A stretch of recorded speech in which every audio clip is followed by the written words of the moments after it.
Magandang umaga po sa bawat isa.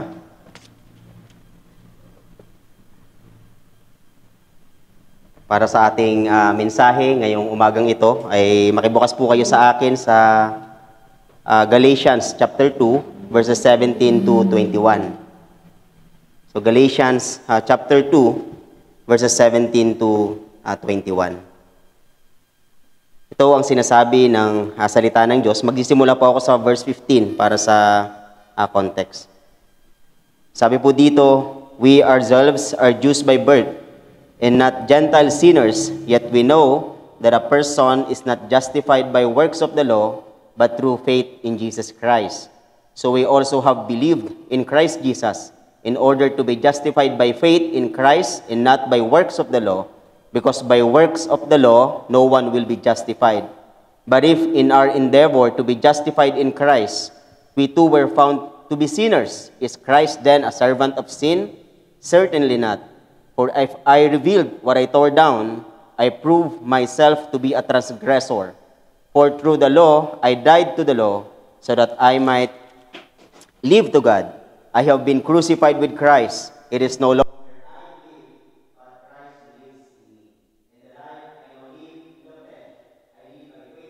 God who loved me and gave himself for me. I do not nullify the grace of God, for if righteousness were through the law, then Christ died for no purpose. Ang pinakatema po ng sulat ni Pablo dito sa mga iglesia na nasa Galatians ay ang pagiging malaya ng isang Kristiyano dahil sa biyaya ng Diyos sa ebanghelyo ng Panginoong Hesukristo. Ang kanyang layunin sa sulat na ito ay ulitin sa kanila yung tunay na kalikasan ng ebanghelyo o ng gospel. Ano po iyon? Tayo ay napawalang sala dahil lamang sa pananampalataya sa Panginoong Hesukristo. Dito sa aklat na ito ay hinaharap ni Pablo yung ibang ebanghelyo or sabi nating another gospel, na kung saan ay itinuturo na bukod sa pananampalataya sa Panginoong Hesukristo, kailangan mo ring sundin ang kautusan upang ikaw ay maging ganap na mananampalataya. Ang mga mananampalataya dito ay nadadala ng mga katuruan na iyon. Dito nga sa Galatians 1 verse 6 ay ipinakita ni Pablo yung kanyang pagkadismaya sa kanila. Ang sabi dito, I am astonished that you are so quickly deserting Him who called you in the grace of God, in the grace of Christ, and are turning to a different gospel. Kaya dinidiin ni Pablo sa sulat na ito na dahil lamang sa pananampalataya kay Kristo, ang mga mananampalataya ay pinalaya na mula sa kabigatan ng kautusan sa lumang atipan.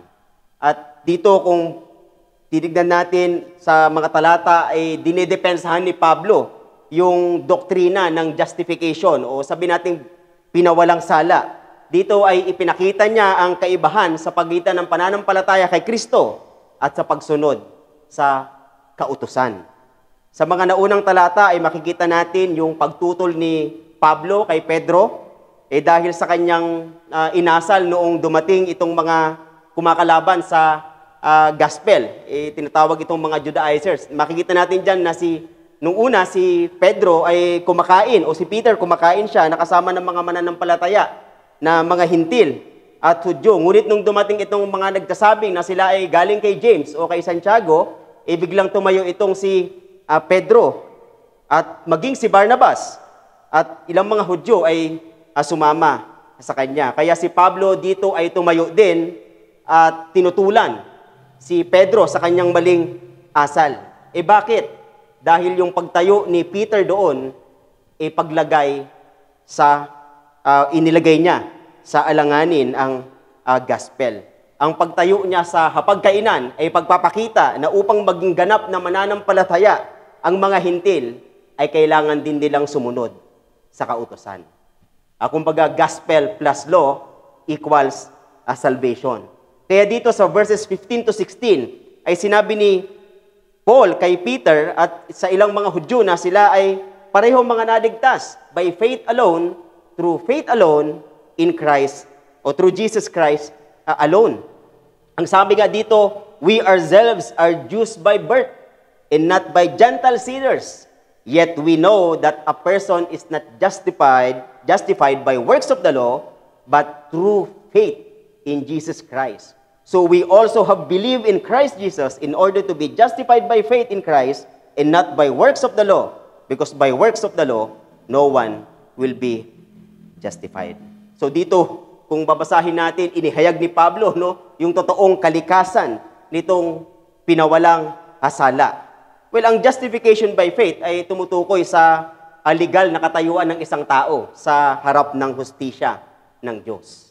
Upang maideklara na matuwid ang isang tao sa harap ng Diyos, kailangan niyang maging banal. Kailangan niyang maging matuwid. But the problem is, we are not holy. We are sinful, rebellious against God.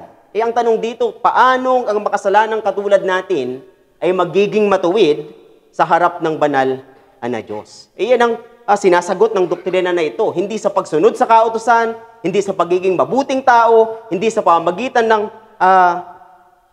ng mga gawa, kundi sa pamamagitan ng pananampalataya lamang sa Panginoong Hesukristo. Noong tayo ay sumampalataya sa Kanya, tayo ay idineklara na matuwid dahil ang katwiran ni Kristo ay ibinilang sa atin. Ngayon, bilang mga pinawalang sala, ano ang inaasahan sa atin? Ito ang makikita natin sa passage natin ngayong umagang ito. Ang mensahe na nais kong sabihin sa mga talata na ating binasa, a believer has been freed from sin, so they no longer continue in it. Therefore, they strive to live out the love of Christ for them through faith. Sa Tagalog, ang isang mananampalataya ay pinalaya na sa kasalanan, kaya siya ay hindi na nagpapatuloy dito. Sa makatuwid, sinisikap niyang ipamuhay si Kristo na nagmamahal sa Kanya sa pamamagitan ng pananampalataya. Well, tatlong bagay po ang nais kong sabihin. Magpapakabaptis muna ako ngayong magang ito. So, unang bagay is they no longer continue in sin. So, a justified person no longer continue in sin. Dito ay merong nakita si Pablo na tututulan nitong mga Judaizers na to. Ano yung tututulan nila? Kung sa pamamagitan ng biyaya ng Diyos, ang tao ay naideklara na matuwid, bakit ka pa mag-aabala na maging isang mabuting tao? The argument is this: the doctrine of being justified by faith alone is dangerous. Because if you will remove the law, you also remove the responsibility of the person. Kumbaga sila ay nanampalataya kay Kristo, tapos gagawin na nila kung ano ang kanilang maibigan. Kaya ang sabi ni Pablo dito sa verse 17, but if in our endeavor to be justified in Christ, we too were found to be sinners, is Christ then a servant of sin? Certainly not. Upang maunawaan natin yung tinutukoy niya dito, kailangan nating bumalik doon sa verse 15. Ang sabi dito, we ourselves are just by birth and not Gentile sinners. Ang makasalanan na tinutukoy dito ay yung mga hintil. Dito ay ipinapakita ang pagtingin ng mga Hudyo sa mga hintil. Sila ay tinatawag nilang makasalanan, hindi dahil sa ginagawa nilang kasalanan, o hindi lamang dahil sa ginagawa nilang kasalanan, kundi dahil sila ay labas sa kautusan. So, at dahil si Pedro at si Pablo ay nakikisama sa mga hintil, sila din ay tinuturing nilang makasalanan. Hindi itinatanggi ni Pablo dito na una, they strive for justification not through the works of the law, but through faith alone in Christ. Pangalawa, dahil sa kanyang pagbiministeryo sa mga hintil, ay tinaguruan niya silang makasalanan. Ngunit madiin na niyang itinatanggi dito na dahil sa pagsisikap nila na ariing ganap, si Kristo ay naging lingkod ng kasalanan. Kaya sinagot niya kaagad ito ng wag nawang mangyari, or God forbid, or hindi maaaring mangyari. Well, it is true that a Christian, after being saved, does not mean that he will no longer commit sin. Hindi ibig sabihin na hindi na siya magkakasala, ngunit hindi nito sinasabi na dahil kay Kristo, siya ay naging makasalanan. Ang tao ay nagkakasala, Hindi dahil sa biyaya ng Diyos, kundi dahil siya ay likas na makasalanan.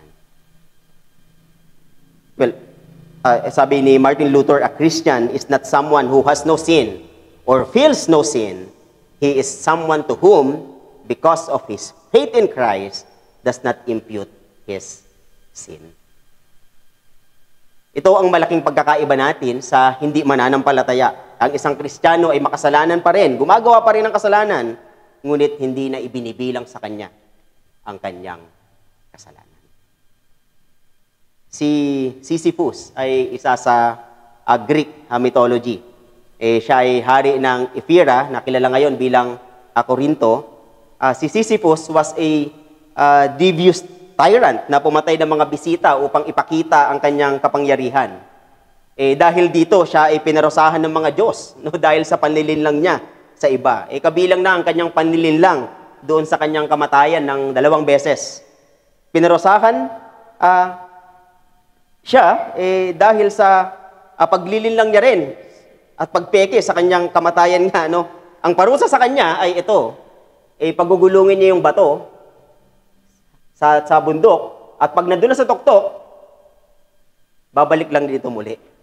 At ginagawa ni Sisyphus yun, paulit-ulit, pabalik-balik, at ito ay pangwalang hanggan. Kung ikukumpara mo sa iyong buhay pananampalataya, ikaw ay magkakasala, ikaw ay magsisisi, ikaw naman ay magkakasala, ikaw ay magsisisi, paulit-ulit. Ngunit, ang kaibahan, ito ay hindi pangwalang hanggan. Ang pangako ng Biblia, God is renewing us day by day hanggang sa muling pagbabalik ng Panginoong Hesukristo. Dahil ang Diyos na nagsimula ng mabuti sa atin ay binabago tayo sa kaluwalhatian tungo sa kaluwalhatian. Bagaman tayo ay nagkakasala pa rin, sinisikap natin na hindi na magpatuloy dito. Sinisikap natin sa biyaya ng Diyos na mamuhay sa kabanalan araw-araw. Dahil kung ang biyaya ni Kristo ay inihimok ka na magpatuloy sa kasalanan, ginagawa muling lingkod si Kristo ng kasalanan. Katulad ng kautusan, ang kasalanan ay nasira na. Ibig sabihin na wala na ng kapangyarihan. Nung naibahagi sa atin ang Ebanghelyo, hindi na tayo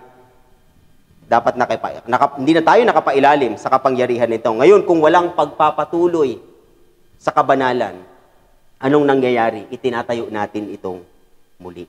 Katulad nga na sinabi dito ni Pablo sa verse 18. Ginagawa nating walang kabuluhan ang kamatayan ng Panginoong Hesukristo. Kaya nga, sabi ni Paul dito sa verse 21, I do not nullify the grace of God, for if righteousness were through the law, then Christ died for no purpose. Ganito ang ipinakitang halimbawa dito ni Pedro. Parehong pagtayo at pagsira sa kautusan. Ang pagsama niya sa hapagkainan ng mga hintil ay nagpapakita ng pagsira sa kautusan. Ngunit nang dumating ang mga Judaizers, hiniwalay niya ang kanyang sarili sa kanila, nagpapakita ng pagtayong muli sa kautusan. Nung una ay sinasabi niya na sa mga hintil na sila ay naligtas sa pamagitan ng pananampalataya lamang at hindi sa pamagitan ng kautusan. Ngunit nung tumayo siya, bigla niyang sinasabi na kailangan ng kautusan upang mapatunayan ang pagiging Kristiyano ng mga hintil. Noong hinihayag mo na ikaw ay isang mananampalataya ni Kristo, ngunit imbis na ikaw ay magpatuloy sa kabanalan, ang nangyari, ikaw ay nagpapatuloy sa kasalanan. Ang ginagawa mo ay katulad ni Pedro. Inilalagay mo rin ang Ebanghelyo sa alanganin. Ipinapasawalang kabuluhan mo ang biyaya ng Diyos. Ang ipinapakita mo sa mga tao ay okay lang maging espiritual at makasalanan. Kaya bilang mga iniligtas ng Diyos, maingat nating iayon ang ating buhay sa gospel, sa Ebanghelyo. Dito, ito yung pinakatrabaho natin bilang Kristiyano. Dito tayo tinawag, dito tayo mamuhay. Katulad ng sinabi ni Pablo sa Philippians 1 verse 21, for to me, to live is Christ. Meron akong kilalang pastor dati. Hindi ko na sasabihin ang kanyang pangalan, pero walang problema sa kanya ang pagiging carnal Christian. Mayroon daw siyang mga favorite sins na laging ginagawa. Nakakalungkot dahil kalaunan na pag-alaman na may mga nakarelasyon siyang mga miyembro. Hindi siya nadisiplina o nadisiplina siya for 6 months, pero pastor pa rin siya hanggang ngayon. Well, may mga nagsasabi na maaari kang mabuhay sa laman at sa espiritu. You can be worldly and be a Christian at the same time. But Jesus himself said sa Matthew 6 verses 24 to 26, no one can serve 2 masters, for either he will hate the one and love the other, or he will be devoted to the one and despise the other.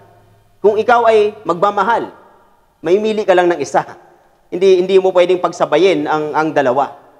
Ganon din ang pag-ibig sa Diyos. Hindi mo pwedeng pagsabayin ang pagmamahal mo sa Kanya at sa mundo. You cannot serve the flesh and the spirit at the same time because they contradict each other. They are always at war. Well, there's no such thing as carnal Christians. Sabi nga ni R.C. Sproul, it is contradicting in terms. Ang sabi rin ni Paul sa Romans 8 verse 8, those who are in the flesh cannot please God. Kung sinasabi natin na tayo ay Kristiyano, we must progressively pursue holiness. Living in the flesh and the spirit at the same time will not lead us as Christians to be holy. That's why we must battle against our flesh to bear spiritual fruit. Well, pangalawang bagay dito is died to live. Died to live. Ang kaparusahan sa hindi pagsunod sa kautusan ay kamatayan. Ngunit sino mang nilikha ay hindi makakasunod sa kautusan ng perpekto. Si Pablo nga, na dating Pariseo na minahal ang kautusan, ay nauunawaan na maging siya ay hindi kayang sundin ito ng perpekto. Ngunit anong ginawa nito sa kanya? Ipinakita nito kung gaano siya makasalanan at dahil dito, siya ay hahatulan ng kamatayan. Kung iahambing mo sa perpekto at banal na Diyos, walang makakahigit sa kanyang kabanalan. Dahil tayo ay makasalanan, hindi banal, hindi tayo karapat-dapat sa Kanya. Ngayon may ang magandang balita. Binayaran ni Kristo ang kaparusahan na dapat para sa atin dahil sa ating pagsuway sa kautusan. Ang dimad ng kautusan ay perpektong pagsunod. At ito ay perpektong sinunod ng Panginoong Hesukristo. Ang kaparusahan ng paglabag sa kautusan ay binayaran niya sa pamamagitan ng kanyang pagpapapako sa krus ng Kalbaryo upang tayo na mga sumampalataya sa Kanya ay mabuhay. Mabuhay para sa kaluwalhatian ng Diyos. Dahil dito, hindi na tayo hahatulan sa kaparusahan ng paglabag natin sa kautusan, dahil tayo na ay mga matuwid sa harap ng Diyos. Isinalin sa atin yung katuwiran ni Kristo. Si Kristo ay namatay sa ating katayuan. Tayo dapat ang nakaranas ng kaparusahan, ngunit ito ay inako ng Panginoon sa cross ng Kalbaryo. Well, sabi nga sa 2 Corinthians 5 verse 21, for our sake, He made Him to be sin who knew no sin, so that in Him we might become the righteousness of God. Well, kay Kristo, ang kautusan ay nasira o nawala ng kapangyarihan upang maging daan sa kaligtasan ng isang tao. Dahil tayo ay napalaya na sa pangangailangan ng kautusan, sa demand ng kautusan, patay na sa kasalanan, tayo ngayon ay nakapamumuhay ng malaya sa Diyos. Kaya nga sabi dito ni Pablo sa verse 20, I have been crucified with Christ. It is no longer I who live, but Christ who lives in me. Well, ang pag-alam sa mga katotohanan ito ay dapat magtulak sa atin upang pangalagaan o pahalagahan ang kaligtasan na mayroon tayo kay Kristo.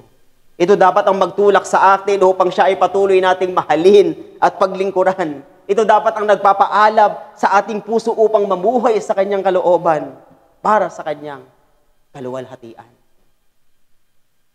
Kilala natin marahil ng karamihan si Paul Washer. bilang matapang na naghahayag ng ebanghelyo o ng gospel ng Panginoong Hesukristo. Yung kanyang testimony, ang sabi niya, bago siya maging Kristiyano, siya ay isang lasinggero. Magaling magsinungaling. At dumating sa punto na nakita niya yung sarili niya na napaka-miserable niya. At gusto niyang baguhin ang kanyang buhay, ngunit patuloy lang na bumabalik siya dito. Isang araw ay sinabi niya na gusto niya nang bawiin ang kanyang buhay. Ngunit naalala niya yung kanyang nanay. Pero paulit-ulit niyang sinasabi na napaka-miserable niya. At siya ay nasa dorm nito, kumatok ang isang lalaki sa kanyang kwarto. At ang sabi sa kanya, hindi ako makatulog kasi may gustong pasabi sa iyo ang Diyos. At ibinahagi niya ang salita ng Diyos. At simula noon, ang buhay ni Paul Washer ay nagbago. Ilan sa kanyang mga preaching ay laging nagtatanong ang mga tao, kung bakit ganun ka nalang kaalab sa paglilingkod sa Panginoon? Bakit ganun ka nalang ka-fierce sa gospel? Bakit ganun nalang ka-passionate sa salita ng Diyos? Ang laging sagot niya, because He saved me. Dahil ako ay iniligtas ng Panginoon. Nung ako ay nag-aaral sa dating eskwelahan, may mga nagsasabi sa akin na, sana pinagdaanan ko rin ang pinagdaanan mo. Ang buhay ko daw dati, sana naging buhay din nila para ganun din sila kaalab sa Diyos. Pero hindi mo na kailangang daanan ang buhay ng iba para makita mo ang biyaya ng Diyos. Para makita mo ang iyong mga kasalanan. Kung paano ka iniligtas ng Diyos sa pamamagitan ni Kristo, yun ay sapat na upang dapat mag-alab ang iyong pag-ibig sa Diyos. Alam natin ang kwento ng isang makasalanang babae sa Luke 7. Nang mabalitaan niya na si Jesus ay nasa bahay ng isang Fariseyo, siya ay nagtungo doon na may dalang pabango. Siya ay umiyak na nakatayo sa may paanan ni Jesus. Pinasimulan niyang basain ang kanyang mga paa, ng kanyang mga luha, pinunasan ang mga ito ng kanyang buhok, patuloy niyang hinagkan ang mga paa ni Jesus at binuhusan ito ng pabango. Ang sabi ng Panginoong Hesukristo sa Luke 7 verse 47, her sins, which are many, are forgiven, for she loved much. Sino sa atin dito ang magsasabi na maliit ang pinatawad sa kanya ng Diyos, sa kanyang kasalanan? Walang makapagsasabi nun. Dahil alam natin na tayo ay makasalanan. Iyon nawa maging motibasyon natin para paglingkuran, para maging maalab sa paglilingkod sa Diyos. Pangatlong bagay dito ay a justified person, their life is Christ. Ang kanilang buhay ay si Kristo. Yung pagpapako o yung pagpako kay Kristo sa krus ay hindi lamang katotohanan sa kanyang buhay. At hindi lamang ito o dakilang nangyari sa kasaysayan, ngunit ito din ay bahagi ng bawat buhay ng isang Kristiyano. Ang bawat tagasunod ni Kristo ay napako kasama niya sa cross. Itong sinabi ni Pablo sa verse 20, I have been crucified with Christ. It is no longer I who live, but Christ who lives in me. And the life I now live in the flesh, I live by faith in the Son of God, who loved me and gave Himself for me. Nung ilagak natin ang ating pananampalataya sa Panginoon, tayo ay na kay Kristo na. Tayo ay naging kaisa niya. Ang sabi ni Philip Graham Ryken, once we get into Christ by faith, then everything Christ has ever done becomes something we have done. It is as if we had lived His perfect life and died His painful death. It is as if we are buried in His tomb and then raised up to His glorious heaven. God attaches us to the events of Christ's life so that they become part of our lives. His story, the story of the cross and the empty tomb, becomes our story. Ganito kadakila yung maging kaisa ni Kristo. As if ang ginawa niya ay naging makatotohanan din sa atin. At dahil tayo ay napakong kasama ni Kristo, ang ating lumang buhay ay namatay na rin. Kaya ang sabi ni Pablo dito, hindi na ako ang nabubuhay, kundi si Kristo na. Ang lahat ng ating kaugnayan sa ating lumang buhay ay huminto na nung tayo ay nanampalataya sa Panginoon. So because of our faith in Christ, we have become one with Him, as if His perfect obedience to the law in His death on the cross also happened to us. Sa panahon ngayon na ang tao ay ang iniisip lamang ay ang kanilang sarili, na para bang ang mundo ay umiikot lamang sa kanila, ang Biblia ay nagpapahayag ng kamatayan sa sarili. Ang sabi ni Pablo, it is no longer I who live, but Christ who lives in me. Hindi ibig sabihin nito na wala ka ng sariling buhay, sapagkat ang sabi dito, the life I now live in the flesh. Hindi ibig sabihin na wala ka ng sariling buhay, kundi si Kristo ay nabubuhay sa iyo. Nabubuhay sa atin. Ang nag-iisa mong buhay ay ipinamumuhay mo kay Kristo sa pamamagitan ng pananampalataya. Well, ano ang nangyari noong tayo ay naging kaisa ni Kristo? Ang sabi sa Galatians 5 verse 24, and those who belong to Christ Jesus have crucified the flesh with its passions and desires. Ang ating mga desire, simula nung tayo ay nanampalataya, ay napalitan na ng mga desire ni Kristo. Kung noon ang pinakalayunan ng iyong buhay, ang iyong sarili, para sa iyong sariling kasiyakan, ang lahat ay umiikot para sa iyong sarili, ngayong ikaw ay kaisa na ni Kristo, ikaw ay nanampalataya kay Kristo, ang lahat ng pamumuhay mo sa iyong sarili ay napalitan na ng pamumuhay kay Kristo. Galatians 6 verse 14, but far be it from me to boast except in the cross of our Lord Jesus Christ, by which the world has been crucified to me, and I to the world. Hindi lamang tayo pinalaya sa kasalanan, tayo din ay pinalaya sa pagkaalipin sa sanlibutan. Kung noon ang sinusunod mo ay ang sanlibutan, ngayon ay dahil kay Kristo, ay hindi ka naalipin ito. Malaya ka nang nakakasunod sa kanyang kalooban. Sa 2 Corinthians chapter 2 verses 14 to 15, but thanks be to God, who in Christ always leads us in triumphal procession, and through us spreads the fragrance of the knowledge of Him everywhere. For we are the aroma of Christ to God among those who are being saved and among those who are perishing. Kung ang buhay mo ay si Kristo, ikaw ay mabangong samyo na naaamoy ng ibang tao. Mananampalataya man yan o hindi. Dapat siya ang naaamoy sa ating mga ginagawa at sa ating mga sinasabi. Hindi na yung kung sino tayo, kundi si Kristo na nasa atin. Ang pagiging kaisa ni Kristo ay hindi madali. Dahil ikaw ay lalakad ng salungat sa sanlibutan. Ang ibig sabihin niyan ay meron mga pag-usig at pagdurusa tayong dadanasin. Dahil ang sabi ng Panginoon, kung siya ay nagdusa, tayo din ay daranas ng pagdurusa. Sapagkat hindi nangako ang Panginoon na kung susunod ka sa Kanya ay wala nang pagdurusa. Ngunit siya ay nangako na sa kabila ng hirap na ating pagdadaanan, hindi niya tayo iiwan at hindi pababayaan. Ang kanyang pangako ay ang kanyang presensya. Lahat tayo ay nakaranas ng pagkabigo sa ating lumang iglesia. Kaya nga tayo ay nagsasama-sama dito. Marahil may mga nakarinig ng pangit laban sa atin, palitan natin ng maganda. As if tayo ang masama. No? Ngunit sa kabila nito, wag sana tayong panghinaan ng loob.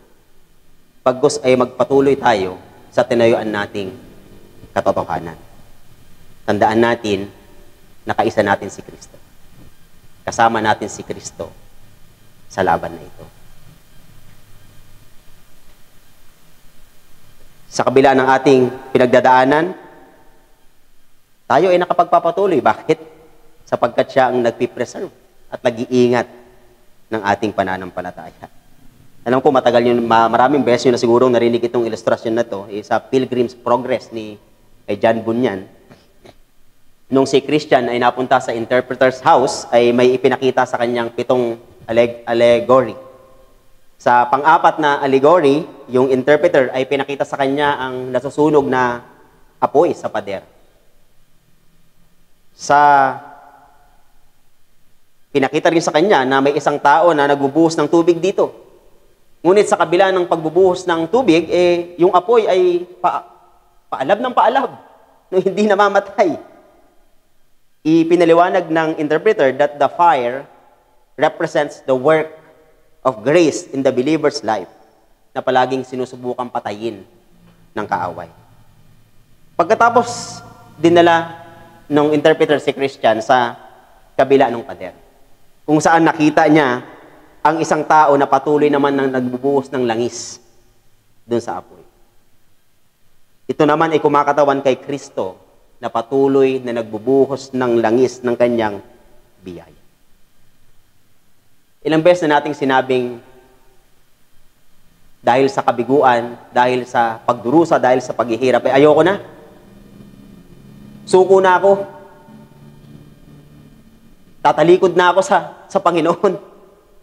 Pero bakit hanggang ngayon ikaw ay nagpapatuloy pa din sa iyong lakad bilang mananampalataya? Ito ay dahil binubuhusan ni Kristo ng langis ang iyong pananampalataya. Kaya sa panahon na may mga hirap dahil sa ating pamumuhay bilang tapat na lingkod ni Kristo, tumingin ka sa Kanya. Siya ang tumawag sa atin, nagpasimula ng ating pananampalataya at magtatapos nito hanggang sa Kanyang muling pagbabalik. Sabi nga dito sa 1 Timothy 6 verse 12, fight the good fight of the faith.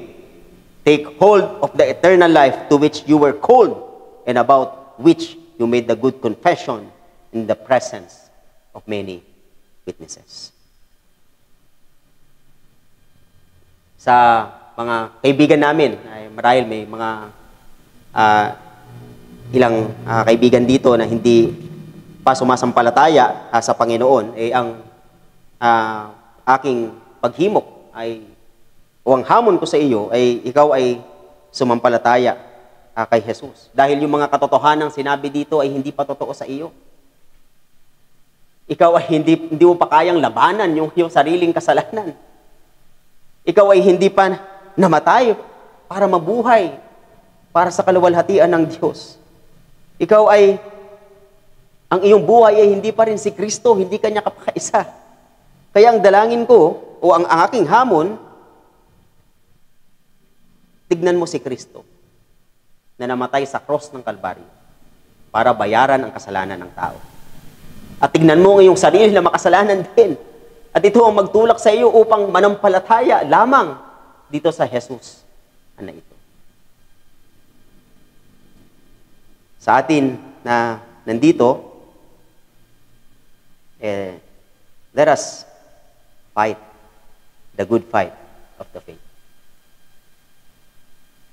Let us always aim na mamuhay ng may kabanalan, mamuhay para sa kaluwalhatian ng Diyos, at laging alalahanin na ikaw ay nabubuhay sa biyaya lamang ni Kristo. Tayo po ay manalangin. Ama naming Diyos na nasa langit, totoo po ang inyong mga salita na kami na makasalanan ay tinubos nyo sa pamamagitan ng aming tagapagligtas na si Jesucristo. At ngayon kami na ay nakapamumuhay ng malaya para sa inyong kaluwalhatian, na sumusunod sa inyong kalooban.